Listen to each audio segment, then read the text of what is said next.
विजयने विचारलेल्या त्या प्रश्नांमुळे अंजलीचे पाय तिथेच थिजले आणि तिचे हृदय घबराटीने वेगाने धडधडू लागले. विजयने तिला शांत पाहून अस्वस्थपणे वळून पुन्हा विचारले की अंजली, तुझ्या मनात माझ्याबद्दल काही भावना आहेत का?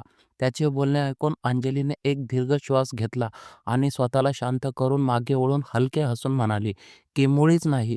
तुम्ही माझ्यासाठी फक्त एक मित्र आहात आणि मग तुम्ही तर मला आधीच सर्व काही स्पष्ट सांगितले होते, तर मी तुमच्याबद्दल मनात काही भावना कशी काय ठेवू शकते? तिचे हे बोलणे ऐकून विजयने सुटकेचा श्वास सोडला आणि म्हणाला की थँक गॉड, अंजली तुझ्या मनात काही नाहीये. हे ऐकून बरं वाटलं. नाहीतर तुझ्या शांततेमुळे मी काही क्षणासाठी घाबरलोच होतो. तुला माहीत आहे ना की मी तुझ्यासाठी कधीच काही फील करू शकणार नाही आणि पतीचे कोणतेही कर्तव्य पार पाडू शकणार नाही. पण जेव्हा कधी तुला माझी गरज लागेल, एक मित्र आणि परीची आई म्हणून तू नेहमी मला तुझ्या जवळच पाहशील. त्याचे बोलणे ऐकून अंजलीच्या डोळ्यात पाणी आले. जे लपवण्यासाठी तिने नजरा झुकवून म्हटले की जी, आता तुम्ही चालून नाश्ता करून घ्या. विजयचे मन हलके झाल्यामुळे तो हलके हसून मान हलवून आपल्या खोलीतून निघून गेला. तो जाताच अंजलीच्या डोळ्यातून अश्रू वाहू लागले, जे पुसून ती दीर्घ श्वास घेत स्वतःला सावरले आणि ती खोलीत आली. खोलीत आल्यावर अंजली विजयला नाश्ता करताना पाहून बाहेर जाऊ लागली. तेव्हा विजयने तिला टोकले आणि विचारले की तू कुठे चालली आहेस? ये इथे बैस, असे म्हणून त्याने सोफ्याकडे इशारा केला. अंजलीने त्याला नकार देत म्हटले की नाही, मला किचनमध्ये थोडे काम आहे, मी नंतर येते. इतके बोलून ती विजयचे उत्तर न ऐकताच तिथून निघून गेली. विजय तिला असे जाताना पाहून विचारात पडला, पण मग त्याने डोके झटकले आणि टीव्ही लावून बघत बघत आपला नाश्ता करू लागला. काही वेळाने परी आणि अर्णवला घेऊन सदानंद बाबा घरी परत आले. तोपर्यंत विजयही नाश्ता करून खाली हॉलमध्ये येऊन बसला होता. त्यांना पाहून विजय उठला आणि त्याने परीला आपल्या कडेवर घेतले. तेव्हा परी आनंदाने खिदळून लागली. तिला इतके खुश पाहून सदानंद बाबा आणि विजयच्या चेहऱ्यावर हसू आले. कारण परी कुणासोबतही कितीही वेळ असली तरी शेवटी तिला तिचे पप्पा हवेच असायचे आणि आपल्या पप्पांसोबत असताना ती सर्व विसरून फक्त त्यांच्याच जवळ राहायची. तितक्यात अंजली, जी बाबांना पाणी देण्यासाठी आली होती, ती विजय आणि परीला खेळताना पाहून हसली आणि पुढे होऊन तिने सदानंद बाबांना पाणी दिले, जे आता सोफ्यावर बसले होते. बाबांनी पाण्याचा ग्लास घेतला आणि अंजलीकडे पाहून हसून म्हणाले की थँक यू बेटा. तसे बाकी सर्व कुठे आहेत? अंजली त्यांच्या जवळ बसत म्हणाली की आई आणि ईशा किचनमध्ये आहेत आणि मल्हार अजून आले नाहीत. बाबांनी मान हलवून पाणी प्यायले आणि पाण्याचा ग्लास टेबलवर ठेवत विचारले की आज जेवायला काय बेत आहे? अंजली आनंदाने हसून म्हणाले की तेच जे तुम्ही सांगितले होते, तुमचे आवडते. तिचे हे बोलणे ऐकून बाबा खुश होऊन हसले. तर विजय त्या दोघांना इतक्या गप्पा मारताना पाहून मनात विचार करू लागला की किती कमी वेळात अंजलीने या घराला आपले मानले आहे. फक्त परीच नाही तर सर्वांशी तिने नाते जोडले आहे. मी सुद्धा हिच्या घरच्यांशी चांगले संबंध ठेवीन, कारण जर ती माझ्या घरच्यांना आपले मानू शकते तर मी का नाही? असा विचार करून तो हसू लागला. तितक्यात परीने विजयच्या गालावर हाताने मारले. तेव्हा विजय आपल्या विचारातून बाहेर आला आणि डोळे बारीक करून परीला घुरून म्हणाला की अच्छा, आता तू पप्पांना मारणार? थांब, पप्पा आता तुला बघतात, असे म्हणून तो परीला गुदगुल्या करू लागला. अर्णव, जो सदानंद बाबांच्या जवळ बसून आपल्या खेळण्याशी खेळत होता, तो विजयला परीला गुदगुल्या करताना पाहून धावत गेला आणि विजयचा हात बाजूला करून म्हणाला की नो. विजयने त्याला पाहून आपली एक भुवई उंचावली आणि म्हणाला की अच्छा बच्चू, आता तू वाचणार का? तुझ्या बहिणीला हे सर्व तूच शिकवतोयस, तिला म्हणून ती इतकी जास्त खोडकर होत चाललीये. अर्णवने त्याच्याकडे दुर्लक्ष केले आणि परीचा चेहरा स्पर्श करून विचारले की ठीक? परीने त्याला पाहून खिदळून मान हलवली. तेव्हा विजय त्या दोघांना आश्चर्याने पाहत राहिला की परी इतकी लहान असूनही अर्णवचे बोलणे कशी काय समजते. खरोखर त्या दोघांमध्ये किती प्रेम होते. ते अंजली आणि सदानंद बाबा त्यांना पाहून हसू लागले. तितक्यात ईशा किचनमधून बाहेर आली आणि बाबांना नाश्ता टेबलवर ठेवत म्हणाली की घ्या बाबा तुमचा नाश्ता. तुम्ही चहासुद्धा घेणार का? बाबांनी नकार देत म्हटले की नको, राहू दे, कारण चहा पिण्याची इच्छा नाहीये. ईशा मान हलवून जाऊ लागली. तेव्हा अर्णव धावत तिच्याकडे गेला आणि आपले हात पसरून म्हणाला की मम्मा, मला नाश्ता, माझा नाश्ता. त्याचे बोलणे ऐकून ईशा गुडघ्यावर बसली आणि विचारले की तू हँडवॉश केले का? अर्णवने निरागसपणे नकार दिला. तेव्हा ईशा म्हणाले की मग जा आधी हँडवॉश करून ये, मग तुला नाश्ता मिळेल. पण जास्त नाही, फक्त थोडासा, कारण तुला काही वेळात डिनरसुद्धा करायचं आहे ना? अर्णवने तिचे बोलणे ऐकून मान हलवली आणि हॉलच्या बाजूला असलेल्या वॉशबेसिनकडे पळू लागला. तेव्हा अंजलीसुद्धा त्याच्या मागे गेली आणि त्याला उचलून त्याचे हात-तोंड धुवून त्याला बाहेर घेऊन आले आणि सोफ्यावर बसून स्वतः किचनमध्ये गेले. काही वेळात अंजली एका छोट्या वाटीत थोडा नाश्ता घेऊन आली आणि अर्णवला आपल्या मांडीवर बसून खाऊ घालू लागली. तेव्हा त्यांना सोबत पाहून परी विजयच्या कडेवरून अंजलीकडे जाण्यासाठी धडपडू लागले. विजयला अचानक तिचे असे वागणे समजले नाही. तेव्हा सदानंद बाबा तिला पाहून म्हणाले की तिला अंजलीकडे जायचे आहे विजय, तिला अंजलीकडे बसू दे. बाबांचे बोलणे ऐकून विजय खोट्या रागाने परीकडे पाहून म्हणाला की अच्छा, आता मम्मा हवी आहे आणि पप्पा नकोत, जा मी पण तुझ्याशी बोलणार नाही. असे म्हणून त्याने उठून परीला अंजलीच्या शेजारी बसवले. परीने त्याला रागावलेले पाहून आपला खालचा ओठ काढून निरागसपणे त्याच्याकडे पाहिले. पण विजयने तिच्याकडे दुर्लक्ष केले आणि तिच्या बाजूला उशा ठेवून आपल्या जागेवर जाऊन बसला. परीने त्याला आपल्याकडे दुर्लक्ष करताना पाहून रडायला सुरुवात केली. तेव्हा अंजलीने अर्णवला बाजूला बसून परीला आपल्या कडेवर घेतले आणि म्हणाली की अरे काय झाले माझ्या परीला, का रडते? अंजलीने उठून हलक्या नाराजगीने विजयकडे पाहून विचारले की काय केले तुम्ही, का माझी मुलगी इतकी रडते? थोडे तरी लक्ष ठेवत जा. इतके बोलून ती परीला कडेवर घेऊन लॉनकडे निघून गेली. विजय तिला आश्चर्याने जाताना पाहत होता. आज पहिल्यांदा अंजलीने त्याच्याशी अशा पद्धतीने बोलले होते, ते सुद्धा परीसाठी. हा विचार करून नकळत त्याच्या ओठावर हसू आले.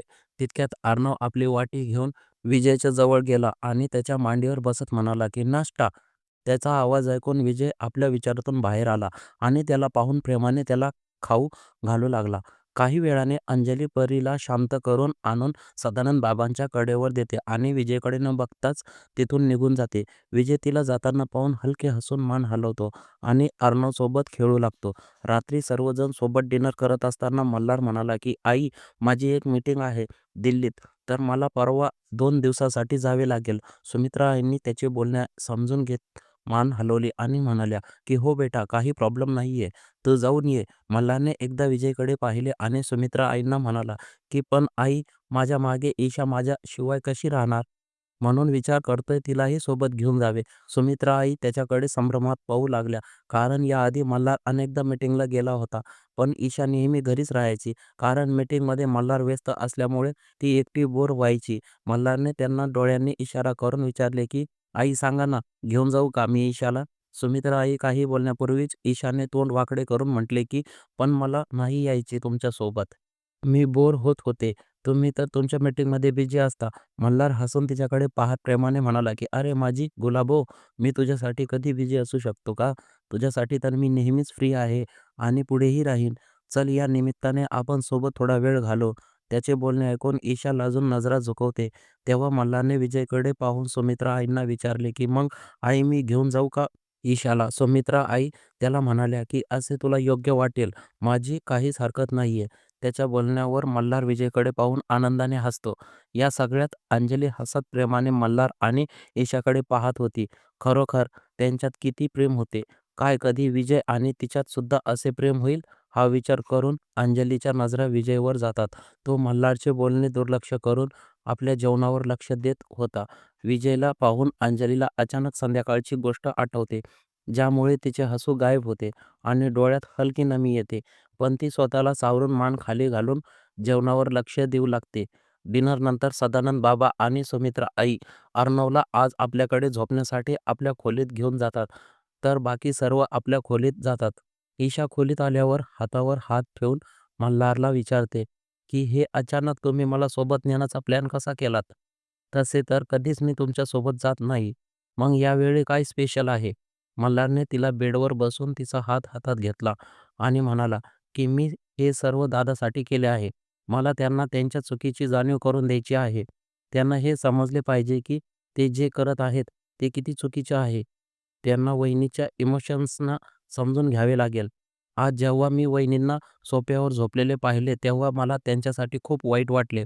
खरंच त्या आपल्या सर्वांसाठी किती करतात, पण या सगळ्यात त्यांना दादाकडून तो आनंद मिळत नाही, जो त्यांना मिळायला हवा.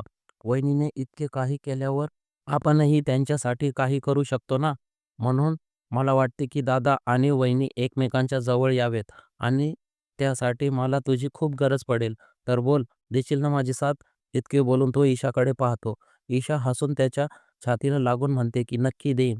तुम्ही बघा लग्नाच्या पहिल्या दिवसाला दोघेही सोबत आणि आनंदी असतील.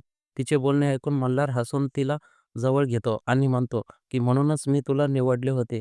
कारण मला माहिती होती की माझी गुलाबो बेस्टी आहे. I love you Gulabo. Isha त्याचे बोलणे ऐकून त्याच्यापासून बाजूला होऊन हसून म्हणते की I love you too Malhar. मल्हारने तिच्या कपाळाचे चुंबन घेतले आणि तिच्या डोळ्यात पाहत आपल्या अंगठ्याने तिचे ओठ कुरवाळू लागला. ईशाने नजरा झुकून हसून दिले आणि मल्हारने हसत तिच्या ओठावर आपले ओठ ठेवले आणि दोघे एकमेकांत हरवून गेले. दुसरीकडे विजेची खोली. अंजलीने परीला बेडवर झोपवले आणि तिच्या शेजारी झोपून तिचे डोके कुरवाळत डोळे मिटले. विजयने सुद्धा सावीच्या फोटोला गुड नाईट म्हटले आणि सोफ्यावर झोपून आपले डोळे मिटले. पण आज माहीत नाही का त्याला झोप येत नव्हती आणि काहीतरी विचित्र वाटत होते. पण जास्त विचार न करता तो झोपण्याचा प्रयत्न करू लागला. तितक्यात सोफ्याजवळ ठेवलेल्या टेबलवरचा अंजलीचा फोन वाजला. मोबाईल व्हायब्रेट मोडवर असल्यामुळे त्याचा आवाज अंजलीपर्यंत पोहोचला नाही. पण विजयला व्हायब्रेशनचा अनुभव झाला. तेव्हा त्याने उठून फोन उचलून पाहिला तर त्यात निखिलचे नाव दिसत होते. निखिलचे नाव पाहून विजयचे मन कडू झाले आणि तो स्वतःशीच म्हणाला की इतक्या रात्री 12 वाजता हा का फोन करतोय अंजलीला? याची प्रॉब्लेम काय आहे? जेव्हा बघावे तेव्हा फक्त अंजलीच्या जवळच राहायचे असते याला. आय जस्ट हेट हिम. असे बोलून त्याने फोन स्विच ऑफ केला आणि पुन्हा टेबलवर ठेवून दिला आणि अंजलीकडे एक नजर टाकून तो पुन्हा सोफ्यावर झोपला आणि काही वेळातच झोपी गेला. दुसऱ्या दिवशी सकाळी अंजली अंघोळ करून तयार होऊन खाली आली आणि सर्वात आधी तिने पूजा केली. मग आरती पूर्ण घरात दाखवल्यानंतर ती किचनमध्ये गेली.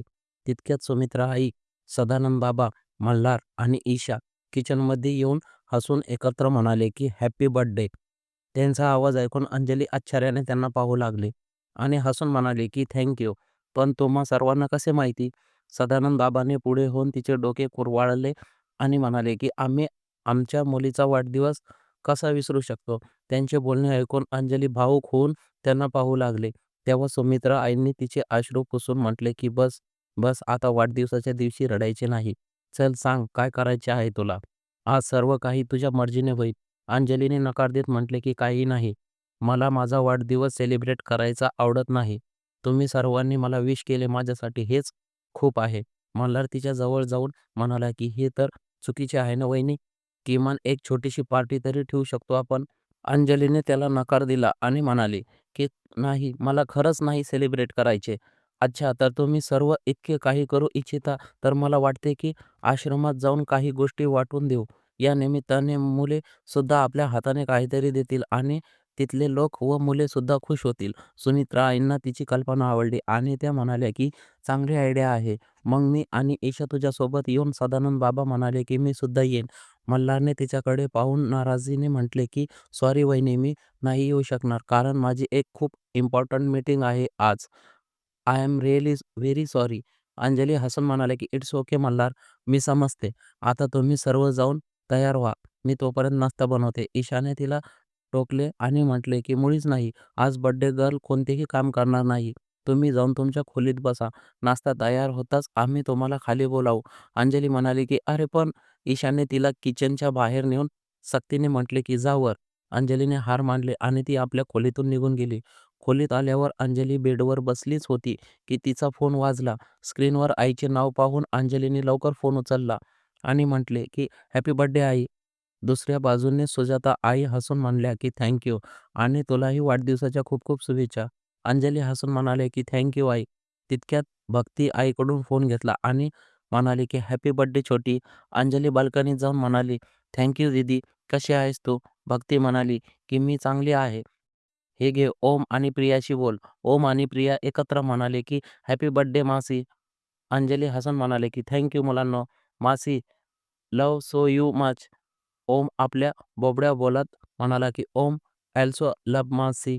त्याचे बोबडे बोल ऐकून अंजलीच्या चेहऱ्यावर हसू आले. तितक्यात सुजाता आईंनी ओमकडून फोन घेतला आणि म्हणाल्या की लाडो आज तुला घरी यायचे आहे संध्याकाळी डिनरला जावई बापूंना घेऊन. अंजलीने कचरत विचारले की पण आई दाजी आणि बाबा. सुजाता आई तिचे बोलणे समजून घेत म्हणाल्या की ते दोघे 2 दिवसासाठी बाहेर गेले आहेत आपल्या कोणत्यातरी मीटिंगसाठी. त्यामुळे तू बिनधास्त ये आणि जावई बापूंना व परीला सुद्धा घेऊन ये. अच्छा हे सांग जावई बापूंना काय आवडते? आज मी सर्व काही त्यांच्या आवडीचे बनवीन. अखेर लग्नानंतर पहिल्यांदाच ते आपल्या घरी येणार आहेत. अंजलीने त्यांना विजयची आवड सांगून काही वेळ बोलून फोन ठेवला आणि काळजीत स्वतःशीच म्हणाली की माहीत नाही विजयजी येतील की नाही. जर त्यांनी नकार दिला तर आईचे मन सुद्धा तुटेल. किती आनंदाने ती सर्व बनवते विजयसाठी. आय होप विजय नकार देणार नाहीत. विजय आणि अंजलीची ही प्रेमळ केमिस्ट्री तुम्हाला आवडली असल्यास व्हिडिओला लाईक करा आणि अशाच नवनवीन भागासाठी चॅनलला सबस्क्राईब नक्की करा. पुढचा भाग लवकरच येईल.